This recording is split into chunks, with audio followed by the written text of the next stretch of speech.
had a really hectic week last week, and it got to like Thursday, Friday, and I was just like, oh, I have loads of stuff to talk about, and then I just didn't have a chance to do a video, so I'm really sorry, and I will try and get on top of videos in the future.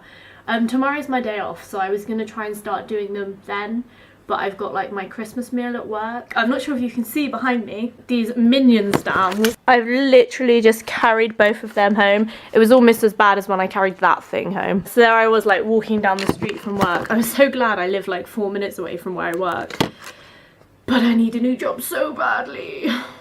However, I do get some really cool stuff. I just came home today with an M&M's mug, which currently has my tea in it. This side is better, this side's got the red M&M. And an M&M bowl. At the end of last week, I went to see Mallory Knox. If you follow me on Instagram, you will know that they're like one of my favourite bands. I've seen them 3 times now. I saw them once at Hit the Deck in the summer, and that was the first time I saw them, and I've been a fan of theirs for a couple of years now. Then I saw them at Reading Festival, and I bumped into Joe and James afterwards. We were watching Twin Atlantic, and at Reading Festival they announced that they were headlining their first UK tour. They're currently in Australia playing a few gigs, and then they're coming back over. If you don't know who Mallory Knox are, you really ought to. They're on the Radio 1 Live Lounge album this year, and also they're on the front cover of Rockstar magazine. There they are, right there. I love them lots. And Mikey Chapman, the frontman, is super fit. Anyway, it's so embarrassing. So I went with my boyfriend, and after the gig we were going to go to this place called the Beer Keller, which is like a local nightclub, and it plays kind of like rocky alternative music. Their tour manager came out and said that they just had a phone call from Ramshackle, and if anyone had Mallory Knox tickets they'd get in for £3. Mallory Knox were playing at the Fleece, which is this really small venue, but at Ramshackle, which is held at the O2 Academy, if bands are playing there, they quite often will play upstairs, and then basically you go downstairs but you don't leave the venue, and then at the end of the gig when they set up Ramshackle you can just go back upstairs, and it's like basically getting in for free. But my ex-boyfriend runs like the upstairs room, he's a DJ, so he rang up the tour manager and said, look, I'd love if Mallory Knox came down, I'm a big fan, I'm DJing upstairs, it's kind of like rock alternative. So they all went to Ramshackle, and for obvious reasons my boyfriend said no.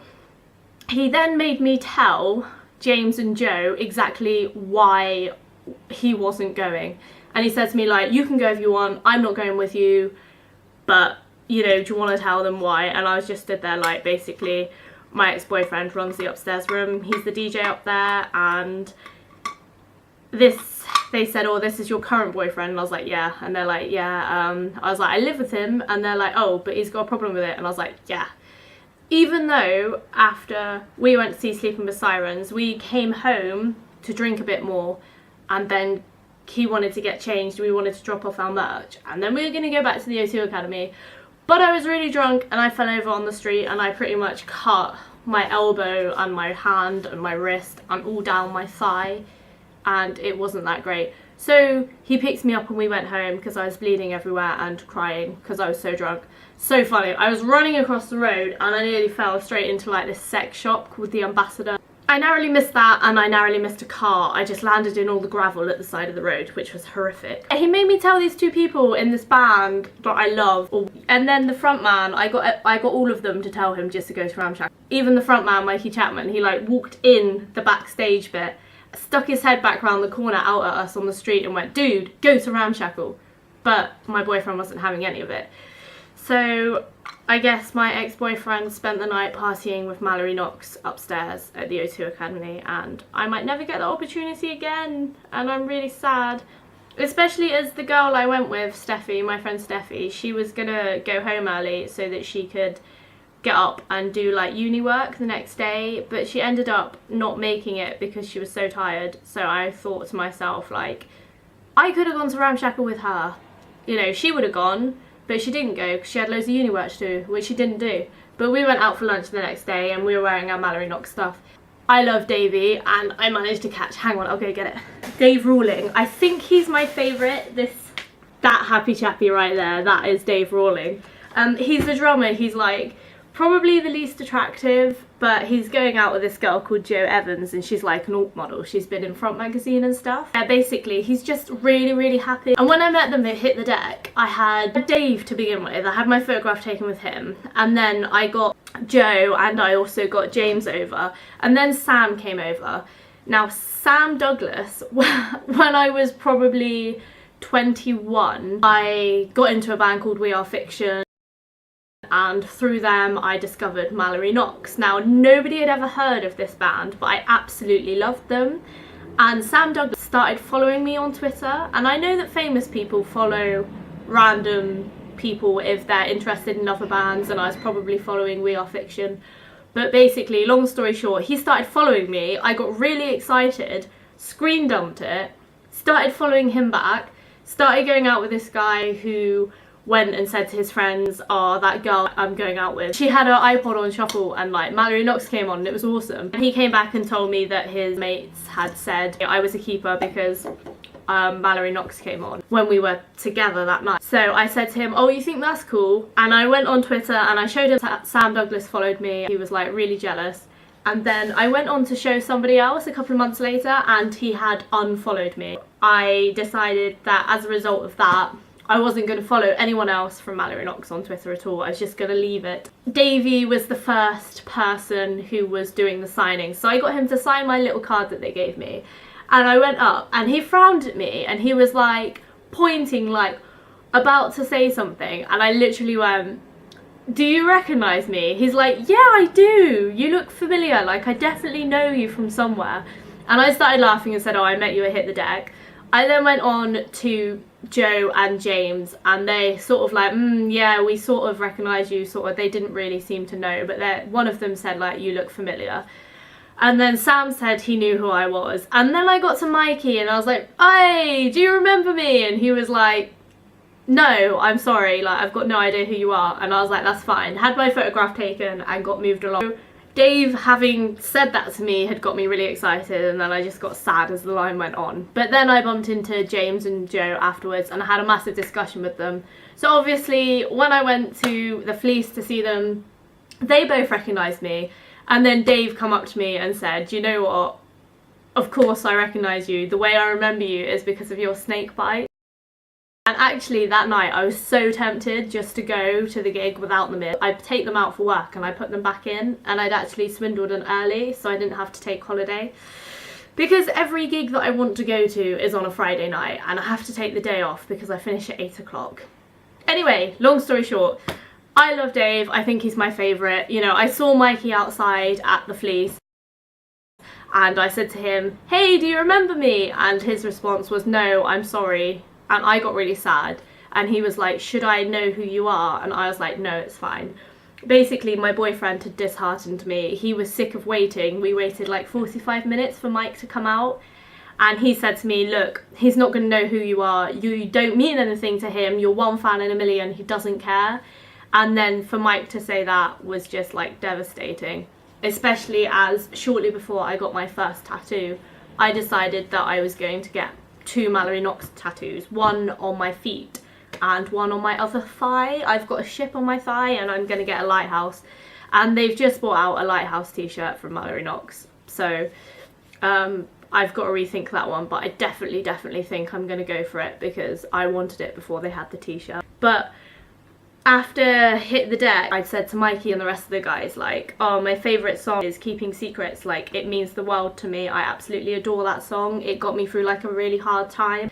I requested it. They didn't play it at Reading, so I said to Mikey, you don't remember me. I'm that girl who wanted you to play this song. They then said to come and see them at the Fleece before they went on stage. But they were actually in their dressing room the whole time, and I had a word with them about that. At the end of the gig, one of the roadies threw Dave's towel off his stool, so I've actually got Dave Rawling's towel from the gig, and it's actually really soft, and it looks like it was literally brand new just for that show, and it doesn't even smell of anything, but obviously I don't want to wash it ever, so I'm keeping it in this shoe bag for now. Yeah, I've had a pretty manic few weeks. I had a bit of an argument with someone at work.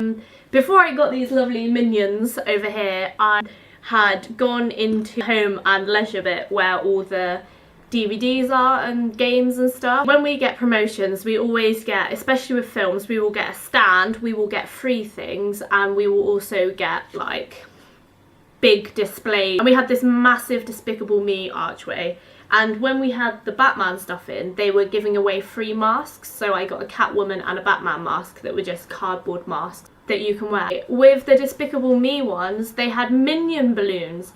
And I saw this child with a Minion balloon, and I'd gone up to the desk and I'd said to Callum, the guy on Home and Leisure, Callum, can I have a Minion balloon? There are about 6 of them along the desk.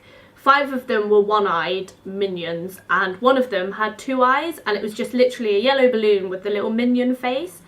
And it was on one of those plastic things, you know, you used to get at McDonald's, like the McDonald's balloons. Anyway, I love balloons and I love Minions, so I was like, I've got to have one of those. He said, no, you're not allowed them, even though I know they came free with the displays and the DVDs and stuff. So I got really sad, walked down the aisle, and there was this little child with this Minion balloon, and he was in a shopping trolley, so obviously his mum had given it to him. And he pulled the stick out of the end of the balloon, chucked it on the floor, and then proceeded to lean out of the trolley and hit this old man with this balloon. After dropping the stick, drops his balloon on the floor, and then proceeds to start screaming and pointing at the ground. So his mum bends down, picks up this balloon, and just leaves the stick in the middle of the aisle, and I have to go and get it. Oh, I was so embarrassed. Off I marched to the desk at the end of my shift. My friend Tom grabs the balloon, and I was like, no, I don't want that balloon. I want one of the 2-eyed balloons. But Callum said I'm not allowed them. So I spoke to Leslie, the lady there, and I was like, Leslie, can I have a balloon? And she was like, no. She was like, why are you messing up my display? No, you can't have a balloon. And then she said to Tom, put it back, like his mum is the manager on that department. And she was like, Tom, put it back. What's your mum gonna say tomorrow when she comes in and the display's gone? And I've only just put these out. And basically, she tried to make me, when I told her, oh, there's a little kid over there with these balloons. She tried to make me go up to this little kid in a shopping cart with his mum and take the balloon off him. She was like, go and get that balloon off that child right now. She's like, go get it. I spent ages blowing these up. I've only just put them out and people are nicking them. So basically I was really embarrassed and I went home. She went home at the same time, but we both come in shopping afterwards. I walked over to the desk and there was this girl that must have been early to mid-20s. She looked older than me, but so do most people. You know, I'm 24 this month and she looked sort of my age. She had this Minion balloon and she was just casually walking around with it. So I found my friend Tom and I started talking about it really loudly, saying that we weren't allowed them and they weren't free and she'd stolen it. She then proceeded to pick up a Monsters Inc. foil balloon that we actually sell off the DVD stand above the Monsters Inc. DVDs, handed it to her friend as if to say, oh yeah, you can have a balloon as well. And then they realised that there was a barcode on the back of it. Put it on the side, it fell on the floor, and they kicked it underneath the stand. And I was like, not only have they stolen that balloon, you know, they've just like defiled a bloody Sully balloon. So I went over to the desk and there were 3 balloons left. And I said to the bloke there, I was like, oh yeah, people are taking these Minion balloons and now they've only got 1-eyed Minions left, and some girl had taken the one with 2 eyes that I wanted. And he said, yeah, she did it when my back was turned, like they just keep disappearing. And then bloomin' Leslie the next day had the cheek to come up to me and say, oh, did you get your balloon?